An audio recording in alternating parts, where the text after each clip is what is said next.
Hello everyone, সবাই কেমন আছো? আশা করছি সবাই অনেক ভালো আছো। আজকে একটা স্পেশাল দিন। আজ হচ্ছে 16ই ডিসেম্বর। যদিও ভিডিওটা তোমরা কিছুদিন পরেই দেখবে। এই ছোট্ট যে বাচ্চাটাকে দেখছো, এটা কিন্তু পুকু। এটা পুকুর 5 দিনের একটা ভিডিও।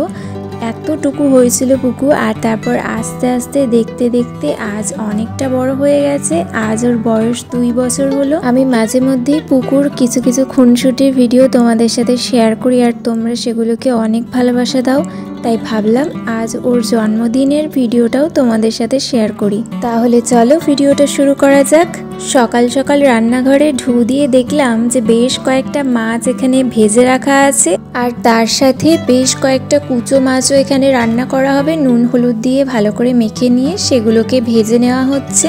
তারপরে আমি ঢুকলাম রান্নাঘরে এই চিংড়ি মাছগুলোর রান্না করতে। তেলের মধ্যে চিংড়ি মাছগুলো দিয়ে হালকা কালার চেঞ্জ হয়ে এলেই সেগুলো নামিয়ে নিয়েছি, আর তারপর কড়াইয়ের মধ্যে কিছুটা সর্ষের তেল নিয়ে গোটা গরম মশলা ফোড়ন দিয়ে নিয়েছি, আর তারপর দিয়ে দিয়েছি কোচানো পেঁয়াজগুলোকে কিছুক্ষণ ভালো করে নাড়াচাড়া করে ভেজে নিচ্ছি, আর ভাজার সময় দিয়ে দেবো একটুখানি স্বাদ মতো লবণ। পেঁয়াজগুলো লাল লাল করে ভাজা হয়ে এলে ওর মধ্যে দিয়ে দিচ্ছি একটু রসুন বাটা।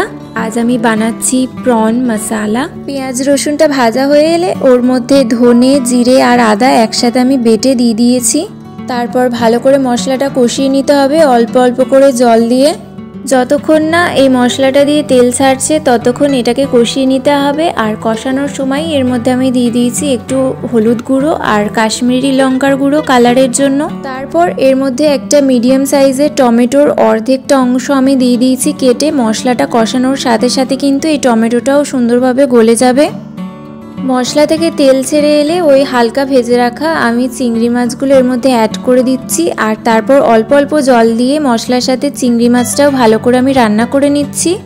মশলা চিংড়িটা একদম রেডি হয়ে গেছে। নামানোর আগে কিছুটা কাঁচা লঙ্কা কুচি, ধনে পাতা কুচি আর একটু গরম মশলার গুঁড়ো দিয়ে নিয়েছি। ব্যাস, তাহলেই রেডি হয়ে গেছে আজকের রান্নাটা। চলো আজকের বার্থডে বয়কে দিয়ে এটা টেস্ট করানো যাক।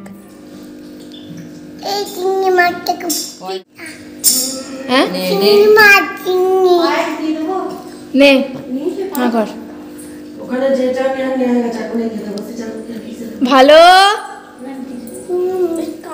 পুকুর বার্থডেতে আমি ওকে এই গিফটটা দিলাম। এর মধ্যে ছিল একটা ব্যাগ, একটা টিফিন বক্স আর একটা জলের বোতল। আমি পাশে তোমাদের ছবিটা অ্যাটাচ করে দিচ্ছি। ও তো এই গিফটটা পেয়ে খুবই খুশি হয়েছে। তো চলো এবার পুকুর কেক কাটা যাক জন্মদিনের।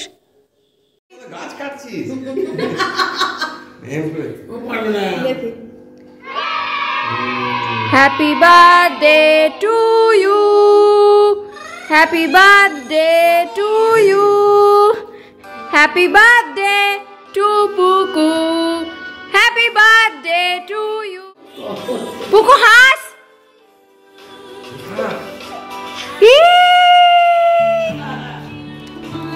আমাদের বাড়িতে যেহেতু 5 বছর না হলে জন্মদিন পালন করতে নেই, তাই সেরকম ধুমধাম কিছুই হয়নি। ছোটখাটোভাবেই জন্মদিনটা পালন করা হয়েছে। তাহলে চলো আজকের ভিডিওটা এখানেই শেষ করছি। আশা করছি তোমাদের ভিডিওটা ভালো লেগেছে। যদি ভালো লেগে থাকে একটা লাইক করে দিও, আর কমেন্টে পুকুকে বার্থডে উইশ করে দিও।